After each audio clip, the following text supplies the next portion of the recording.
How's it going, guys? This is Dino on Away Days. Welcome back to the channel. Another edition on the channel of Away of My Two Cents. Sorry. If you are listening to this, you're listening on Podbean. If you're watching me, you're watching on YouTube. So I hope you're doing good.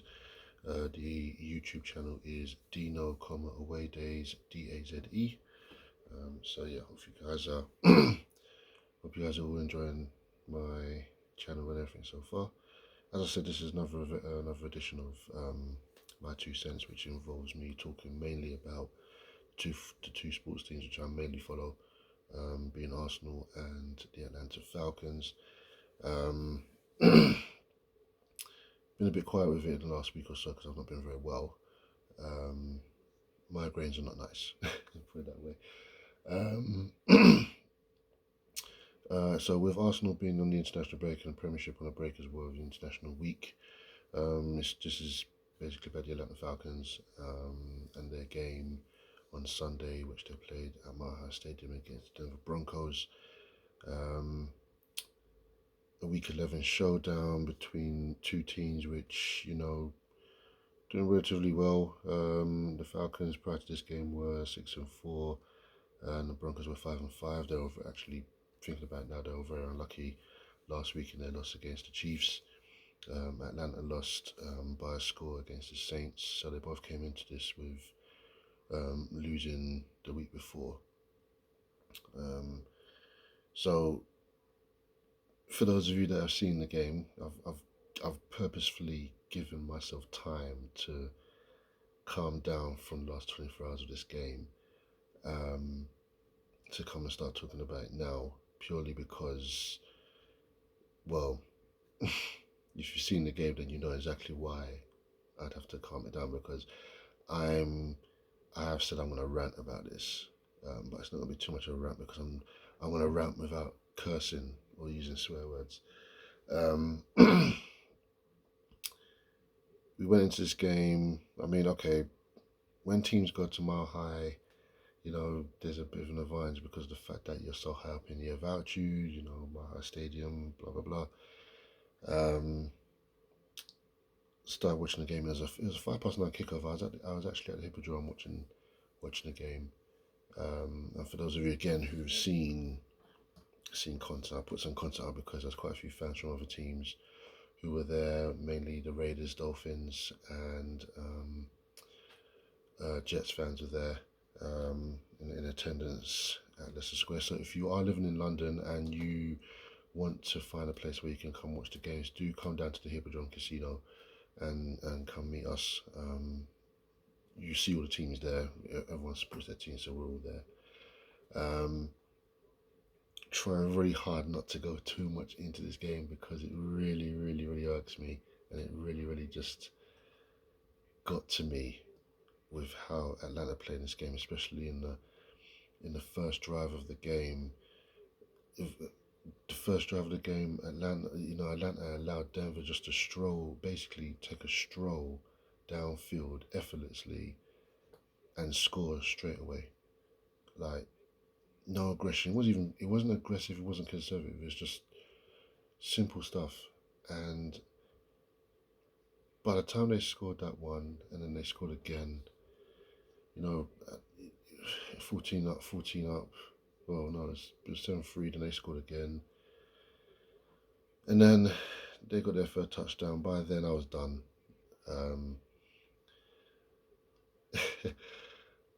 I'm just going to come out and say it straight. That by far was the suckiest performance that I've seen in the last 10 years watching the Atlanta Falcons. Like, that was absolutely diabolical. Disappointing, gutless, spineless, shocking, crap. Disappointing again. What more can you say?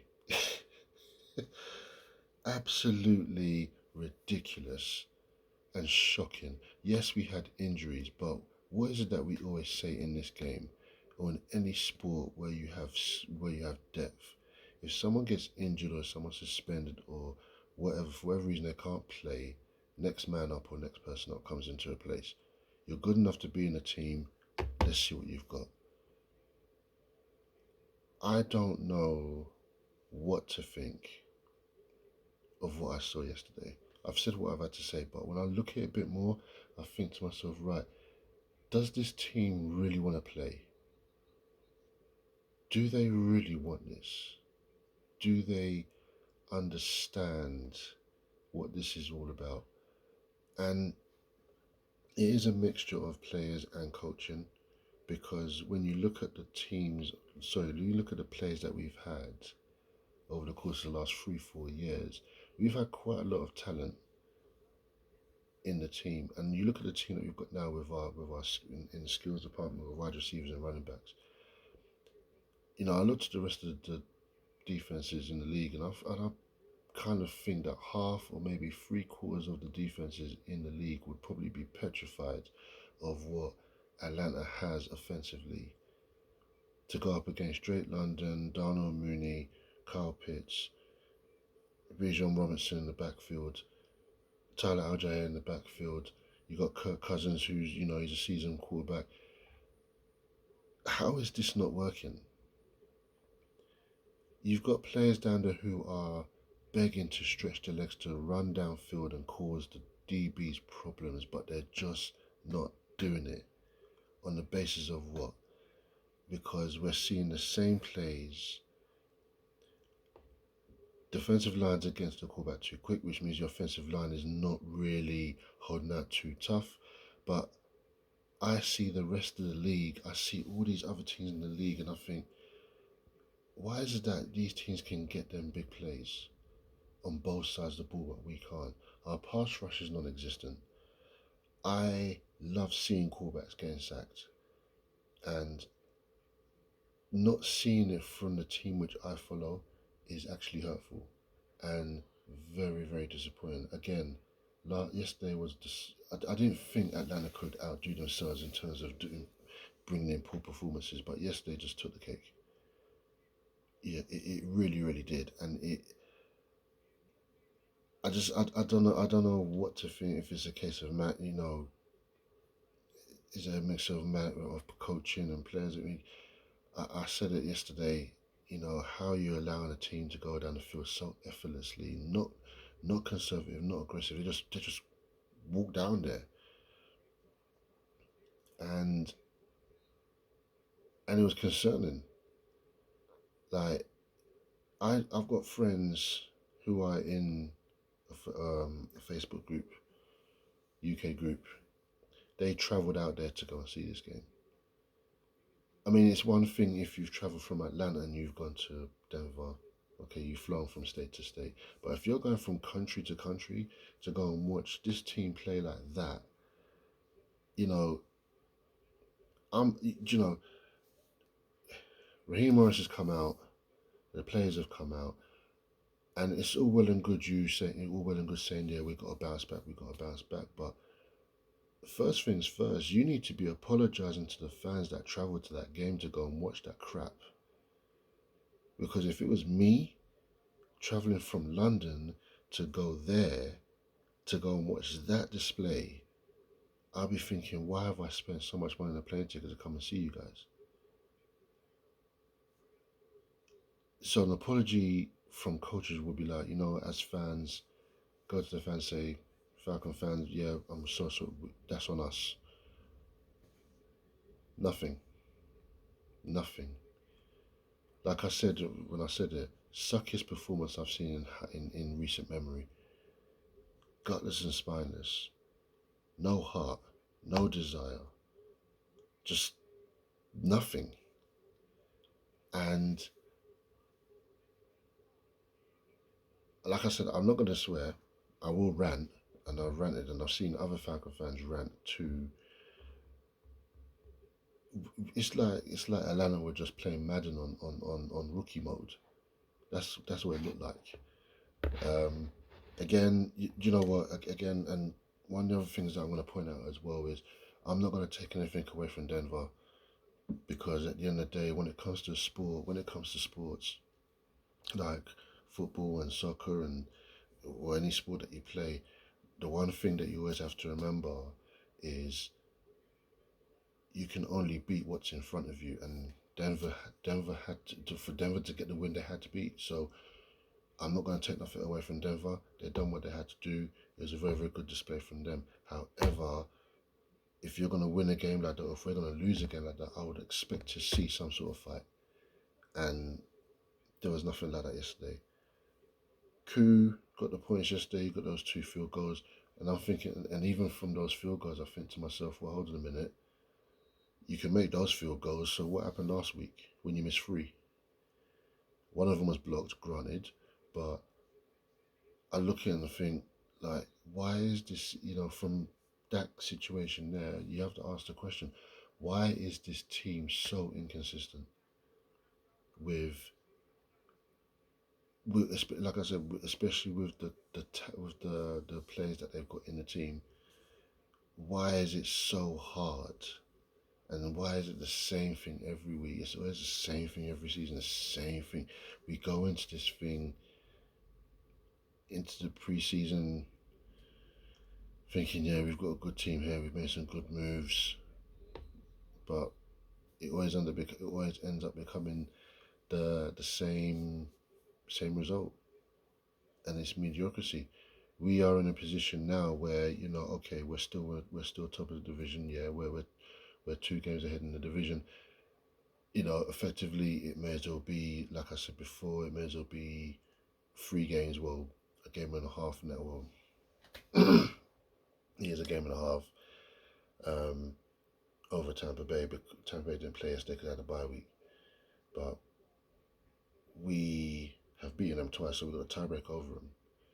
But now we're in a situation where I'll get to our remaining schedule between us and the Bucks in a moment.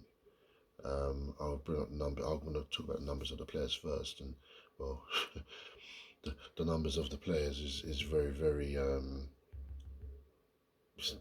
disturbing reading. Very, very, like I said, just a very, very discerning and just a poor performance, and like I said, I feel for any Falcon fans that travel to Denver to go and watch that, especially my boys who travel from the UK to go there. So yeah, so I'm gonna go to the numbers now for what the players did. Like I said, it was a 38-6 loss.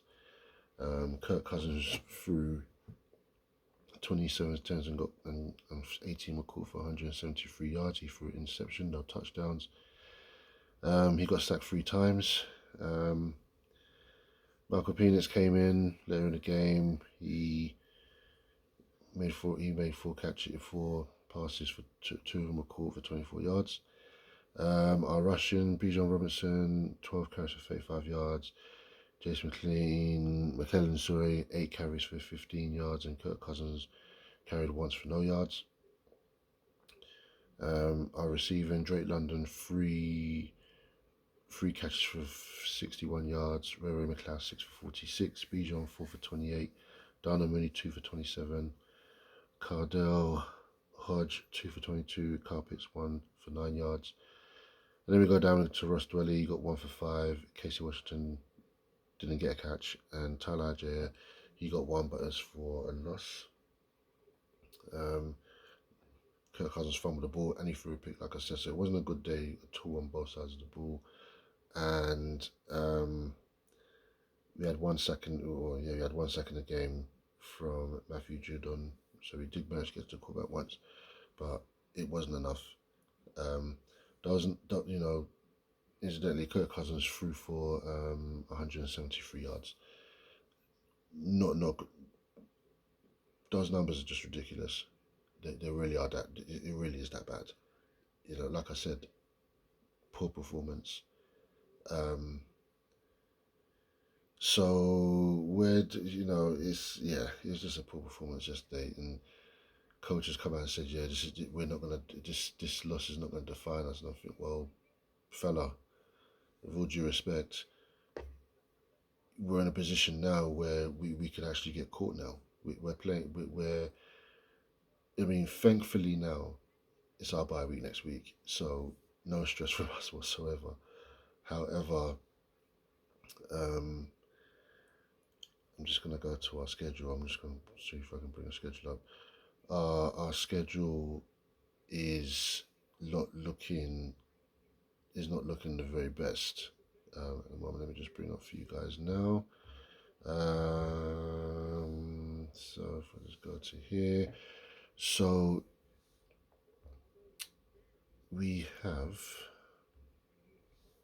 So like I said, we're in a bye week now.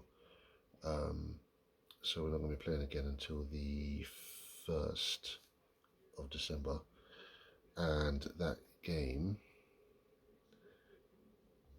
Let's see if we can bring it up. Let's see, where is it? Bear with me one sec, guys. So let's go down here. So week 11, yeah, week 12 is a bye week.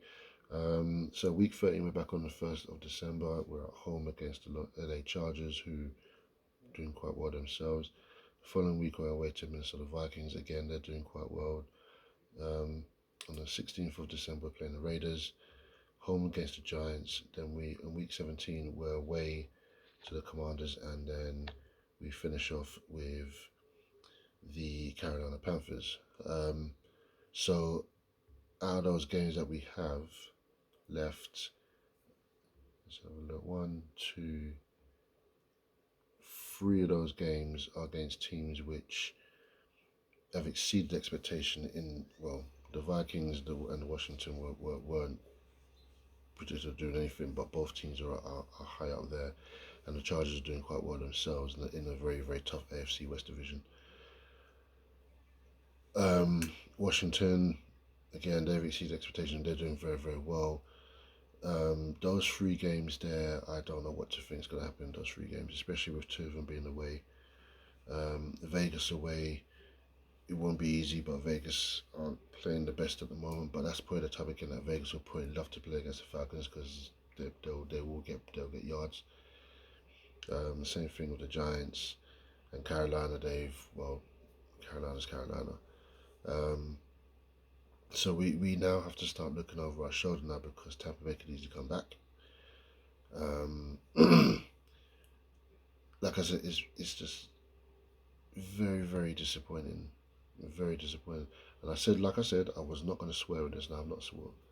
But this is the type of thing where you look at it and you think to yourself, wow, what the heck is going on here?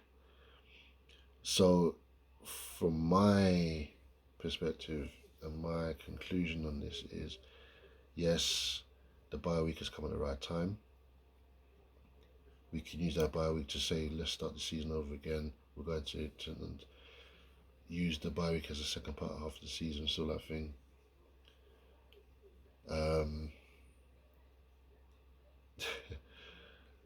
What more can I say? It's just so disappointing yesterday. Very, very disappointing.